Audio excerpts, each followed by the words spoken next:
Baiklah, Assalamualaikum warahmatullahi wabarakatuh. Selamat pagi anak-anakku sekalian, selamat bergabung kepada seluruh siswa dan siswi SMA IT Al-Huan. Kami ucapkan selamat bergabung. Sebelum kita masuk pada materi hari ini, izinkan terlebih dahulu saya memperkenalkan diri, karena kita baru saja bertemu. Perkenalkan, nama saya Yusuf Aminuddin. Insya Allah kedepannya nanti saya akan mengampu mata pelajaran sosiologi di kelas 10 ini. Kalau kita dulu pernah mendengar sosiologi, mungkin kita pernah belajar ketika kita di SMP. Waktu itu kita belajar IPS.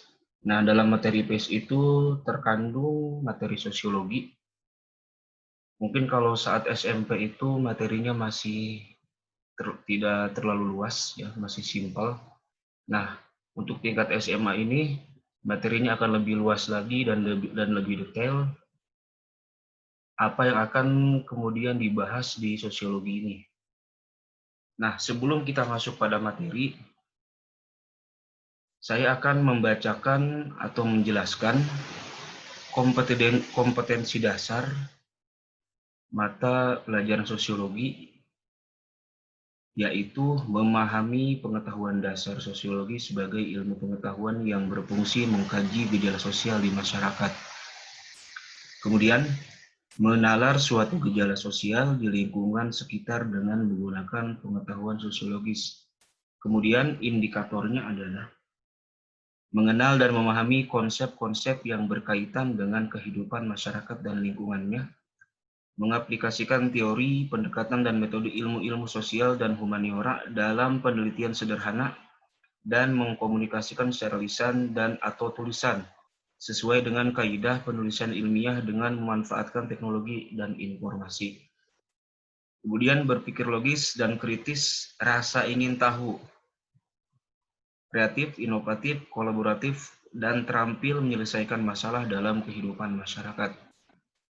Kemudian memahami dampak dari perkembangan ilmu pengetahuan terhadap perkembangan teknologi dan kehidupan manusia, baik di masa lalu maupun potensi dampaknya di masa depan bagi dirinya, orang lain, dan lingkungannya. Kemudian menghubungkan berbagai pendapat ahli tentang pengertian sosiologi, menyimpulkan peran sosiologi menurut berbagai ahli, menyimpulkan fungsi sosiologi menurut berbagai ahli, menyimpulkan konsep dasar sosiologi menurut berbagai ahli, menyimpulkan pengertian dan jenis realitas atau fakta sosial, menyimpulkan gejala fenomena sosial yang terjadi di masyarakat dalam tinjauan sosiologi. Terakhir, menyampaikan hasil pengamatan dan kesimpulannya dalam diskusi kelas mengenai fungsi ilmu sosiologi. Nah, bisa kalian lihat peta konsep di layar video kalian. Ini ada fungsi sosiologi untuk mengenali gejala sosial di masyarakat. Selanjutnya, nah, pendalaman materi ini, salah satu fungsi mempelajari sosiologi adalah untuk kita dapat bertoleransi antar umat beragama. Melalui pembelajaran sosiologi diharapkan kita mampu memperdalam nilai agama yang kita anut dan menghormati agama lain. Sosiologi merupakan ilmu yang mengkaji hubungan masyarakat dan lingkungan, dapat digunakan untuk menganalisis berbagai permasalahan sosial beserta penyelesaiannya. Oleh karena itu, permasalahan-permasalahan sosial seperti konflik keagamaan, rasisme, dan gejala sosial lainnya dapat kita atasi. Itu ya. Kemudian, kita akan memahami terlebih dahulu manusia sebagai makhluk individu dan juga manusia sebagai makhluk sosial. Perlu kita perhatikan bahwa individu, ya, kata individu ini berbeda dengan individualisme dan individualis. Apa yang kemudian dimaksud dengan individualisme? Individualisme adalah paham yang mementingkan hak perseorangan di samping kepentingan masyarakat atau negara. Nah, Individualis adalah sikap yang mementingkan diri sendiri. Kemudian, kata individu dalam konsep manusia menunjukkan bahwa manusia adalah makhluk yang otonom. Jadi manusia itu makhluk yang bebas. Manusia dapat menciptakan sejarah dan kebudayaannya sendiri.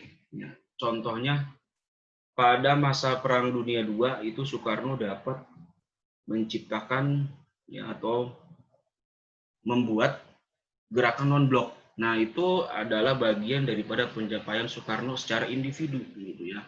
Nah, maka individu itu makhluk yang otonom, bebas menentukan pilihannya. Kemudian, manusia sebagai makhluk sosial. Nah, selain manusia sebagai makhluk individu, manusia juga adalah makhluk sosial. Artinya manusia itu tidak bisa hidup tanpa bantuan orang lain. Nah, itu ya. Secara kodrat manusia adalah makhluk sosial.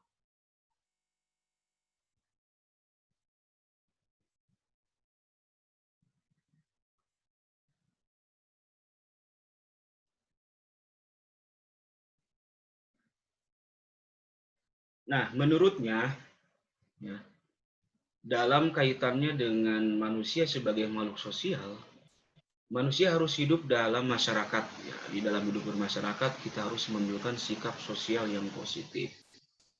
Bagaimana bentuk sikap sosial yang positif? Antara lain adalah tenggang rasa, kemudian ada kerjasama dan solidaritas. Gitu ya. Jadi, kenapa manusia disebut dengan makhluk sosial?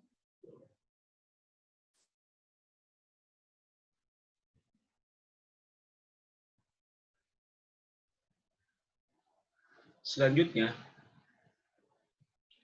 sosiologi sebagai ilmu sosial. Nah, istilah sosiologi ini pertama kali digunakan oleh Auguste Comte. Jadi, bapak sosiologi itu adalah Auguste Comte, asal Prancis, seorang filsuf asal Prancis yang pertama kali menamakan ini sebagai sosiologi. Gitu. Kemudian, menurut Pitirim Sorokin, ini seorang sosiolog juga, Pitirim Sorokin menyatakan bahwa sosiologi mempelajari hubungan dan pengaruh timbal balik antara aneka macam gejala-gejala sosial, misalnya gejala ekonomi dan agama, keluarga dan moral, hukum dan ekonomi.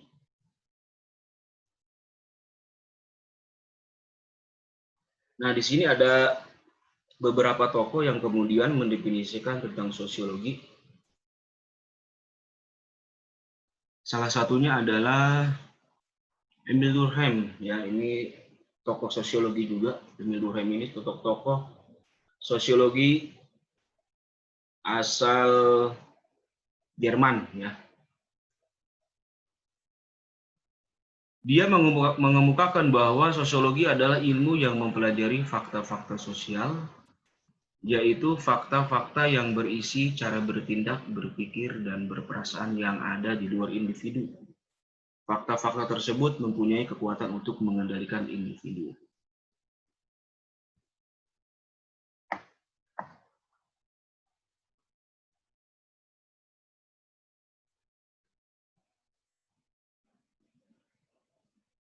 Selanjutnya, menurut Max Weber,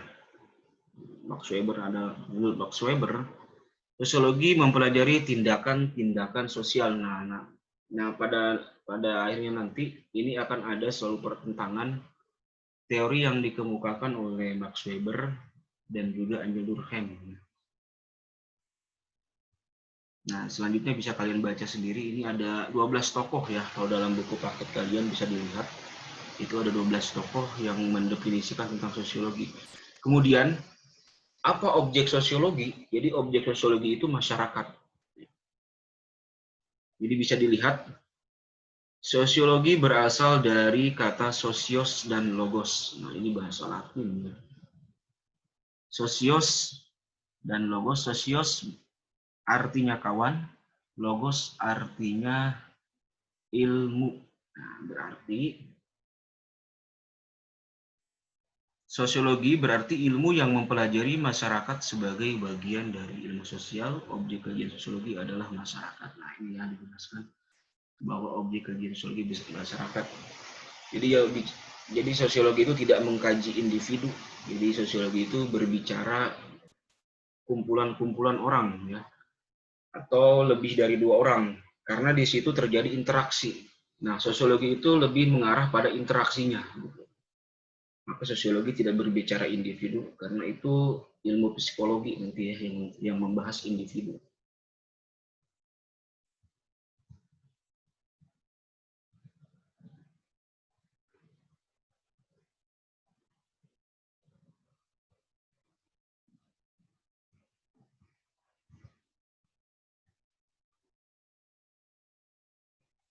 Nah, dilihat dari sejarah perkembangan ya, perkembangan sosiologi ini muncul.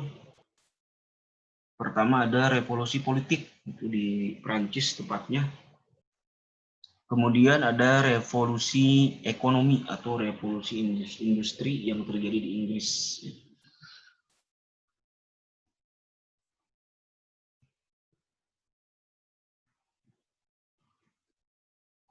Kemudian sosiologi merupakan ilmu pengetahuan yang berdiri sendiri. Nah, ini ya. Nah, sosiologi mempunyai ciri sebagai ilmu pengetahuan. Pertama, sosiologi bersifat empiris.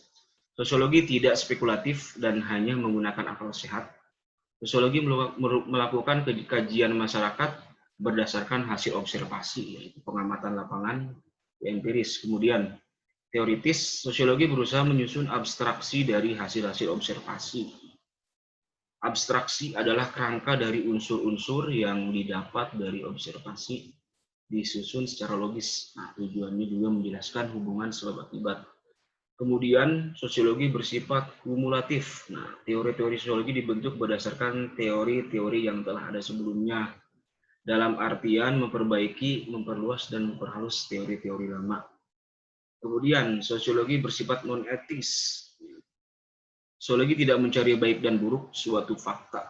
Nah, berarti bebas nilai ya, dalam artian bebas nilai. Jadi kalau kita meneliti seseorang kenapa mencuri, itu sosiologi tidak bisa berkata, wah itu dosa.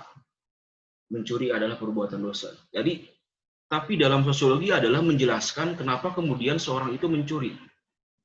Ya, kenapa dia bisa mencuri? Nah, itu dijelaskan. Ya, penyebab-penyebabnya, latar belakangnya, kondisi ekonominya, ya, atau sudah menjadi kebiasaan dia. Nah, itu perlu dijelaskan. Jadi tidak berbicara.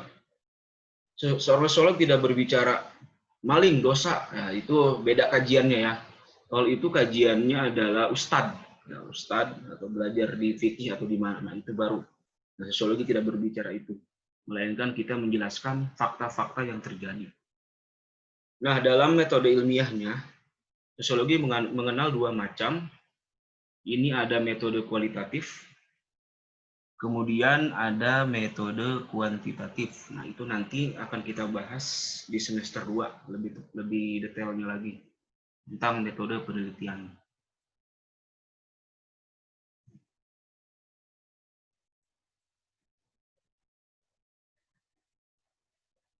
Nah, peran dan fungsi sosiologi, nah ini ada banyak perannya ya. Sosiologi sebagai alat riset. Kemudian sosiologi sebagai konsultan kebijakan. Nah, sosiolog sebagai praktisi. Kemudian sosiolog sebagai guru atau pendidik. Nah, ini banyak ya.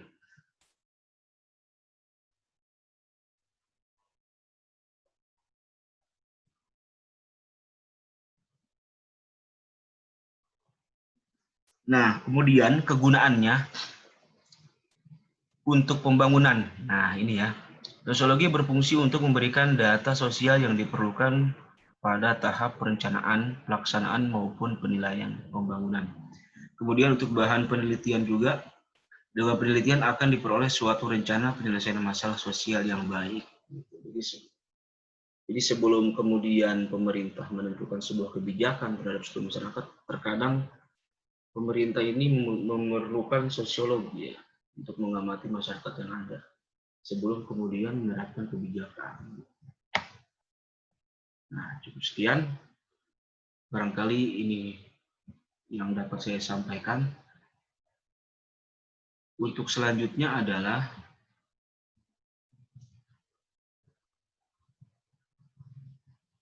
ini tugas ya. Ini tugas bagian A, nanti bisa kalian lihat di buku nomor 1 sampai 5, silakan kalian kerjakan di buku tulis. Nah, untuk instruksi selanjutnya nanti akan saya share lewat Google Classroom. Cukup sekian, kalau ada pertanyaan kita bahas dengan waktu, karena kita serba keterbatasan ya di sini, tidak bisa tatap muka. Jadi kalau nanti ada pertanyaan atau apa, kita bahas di lain waktu. Sekian dari saya, kurang dan lebihnya mohon maaf.